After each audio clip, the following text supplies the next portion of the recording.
Guys good morning, જય શ્રી કૃષ્ણ, જય જોહાર. તો સવારમાં કામે લાગી ગયા છો દિવાળીની સાફ સફાઈ. તો બધા ફૂલ ધોવાના હતા, કાલે ઉતાર્યા હતા તો ફૂલ ધોઉં છું.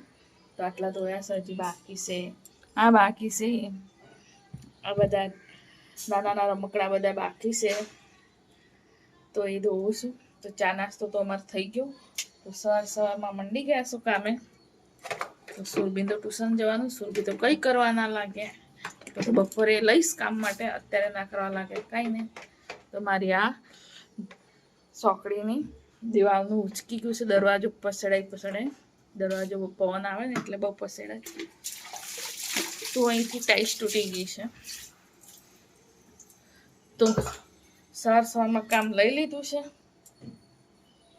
તો સુરભી આ થોડા બધા સૂકવીએ એટલે અહીંયા જગ્યા થાય. તો આજે એસી સર્વિસ વાળા ભાઈ બી બોલાયા છે એસી સર્વિસ માટે. મારા ફૂલ ધોઈને બધા સૂકવી દીધા છે સરસ ખાટલા ઉપર, દેશી ખાટલા ઉપર સૂકવી દીધા. દેશી ખાટલો છે ને મારો, તો ફૂલ ધોઈને સૂકવી દીધા. હવે સોફાનું કવર ધોવાના. સોફાનું કવર છે ને મશીનમાં નાખી દઉં અને પડદા હાથથી ધોઈ કાઢું. એસી વાળા રૂમના પડદા કાઢ્યા છે, પછી ઉપર પોતું મારવાનું બાકી છે. કચરા પોતું તો થઈ ગયું મારે. તો આજે છે ને એસી સર્વિસ વાળા ભાઈ આવ્યા હતા એટલે પડદા ઉતાર્યા છે.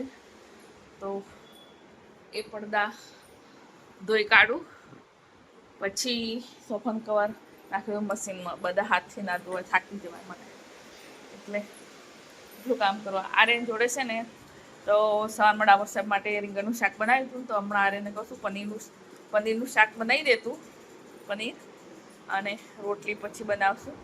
તો સોફાના કવર પડદા ધોઈ કાઢે. આર્યનનું શાક આવડે છે પનીરનું હો. તો ગાઈઝ આર્યન જોડે જ બનાવવાનું છે હો. આર્યન ગમે તે કરે. ગાઈઝ કોમેન્ટ કરજો, તમારા છોકરા જોડે તમે કામ કરાવો છો નહીં કરાવતા એ કોમેન્ટ કરજો. આજે આર્યન જોડે હું કામ કરાવવાની છું. તો આટલું તો કરે ને, બીજું તો ના કરે. આટલું જ કામ કરવાનું છે, બીજું કંઈ નથી કામ કરવાનું. પનીર કાપીને પનીર તળવાના, મસાલો તૈયાર જ આવે છે, ફટાફટ બની જશે. ને ટામેટા ક્રશ કરવાના, બસ. હે ને? એ તો હું ત્યાં પડદા ધોઈશ ને ચોકડીમાં બેઠી તને શીખવાડતી જઈશ, બનાવતી જઈશ. આને આમ કર, તેમ કર, એમ. તો ગાઈઝ કોમેન્ટ કરજો તમે તમારા છોકરા જોડે કામ કરાવો, હું કરાવું છું. તો શીખે તો ખરા ને, ક્યારે એકલા મૂકીને જતા રહેવા હોય તો. સોફાન પડદા હાથથી ધોવાની હોય, મશીનમાં નહીં નાખો. મશીનમાં તો સરખા ધોવાતા ને, બહુ મોટા ઝાડુ પકડું આવે છે ને એટલે. તો હાથથી ધોઈ નાખો. એ કોરા થવા મશીનમાં નાખી દઉં, એવું કરવું છે. સોફાનો કવર પછી મશીનમાં નાખી દઈશ પૂરા થવા માટે. પડદા ધોઉં છું, તેમ હાથું ધોઈ કાઢું. આજે મારી અહીંયા બેઠી કમર રહી જવાની છે. ઢગલો કપડાં ધોઈ કાઢ્યા, પડદા અને સોફાનો કવર. તો આર્યનું છે ને શાક બી બની ગયું, જોવું છે તમારે? હા, આનંદ પનીર જબરજસ્ત બનાવ્યું છે. તો હજી તો બને જ છે. આજે આર્યનને બનાવ્યું, રોટલી બનાવી બાકી છે, હું નહીં આવું ત્યારે. કેમ છો બધા? મજામાં? સંદેડામાં બ્લોગ્સમાં તમારું સ્વાગત છે. ગુડ મોર્નિંગ, જય શ્રી કૃષ્ણ, જય જોહાર. તો મેં નહીં લીધું છે, તો સુરભી જોડે ભાત મૂક્યા છે. તો સુરભીને કહું છું રોટલી બનાવી દે. તો બધા કવર હું સૂકવી દઉં. તો માથું ઓળી જ નહીં, મેં હમણાં નહીં નીકળ્યું છે. તો બધા કોમેન્ટ કરતા નહીં હો, માથું નહીં ઓળી. તો આર્યન તો શાક બનાવીને જતો રહ્યો, પનીરનું શાક બનાવીને જતો રહ્યો. તો સુરભીએ ભાત મૂક્યો છે. તો હું બધા સૂકવી દઉં. તો સુરભીને કહું છું તો રોટલી બનાવી દે, લોટ બાંધેલો છે. તો કંઈ બ્લોકમાં બની રહેજો. રોટલી બનાવે નહીં બનાવે તો ખબર નહીં.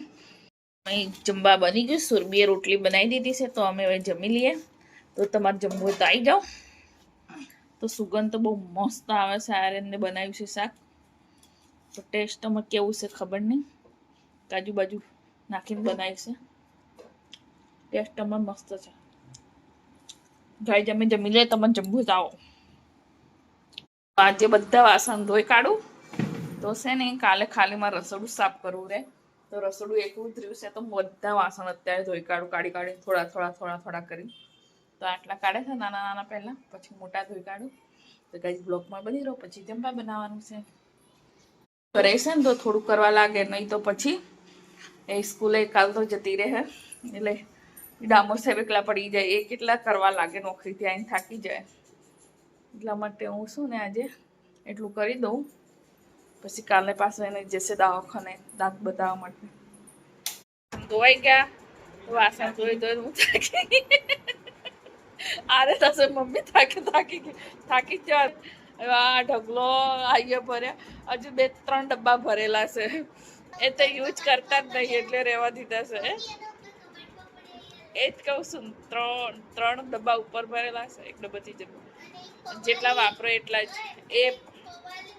એ બધા ભેગા થઈને તો જેટલા વાપરો ને એટલા જ ધોયા છે મેં. તો બધા છે ને તો વાપરવા પૂરતા જ અમે રાખીએ, બીજા ડબ્બામાં ભરી મૂકી દીધા છે. આ ઝીણા વાસણ બહુ છે યુઝ થાય તો છે ને ધોઈને સૂકવી દીધા છે. આ એને ફૂલ બી ગોઠવી દીધા ઉપર પોતું મારી. હવે કાલે રસોડું ધોવાનું છે, ફ્રીજ ધોવાનું છે, તો બધું ટાઈસો ઉપરથી ધોવાનું છે, એ બધું ધોવાનું છે. તો કાલે ધોવાય તો કાલે ખબર પડે. તો વહેલા સવારમાં જમવા બનાવી દઈશ, પછી ધોઈ કાઢીશ, એવું કરીશ કાલે. તો આટલું મારે વાસણ તો પતી ગયા. આજે સુરભી ઘરે હતી એટલે મેં ધોયા, સુરભી લઈને ગોઠવ્યા, સૂકવ્યા. જે સુકાતા એ પાછા આમાં ભરી દીધા, સમાતા નહીં એટલે.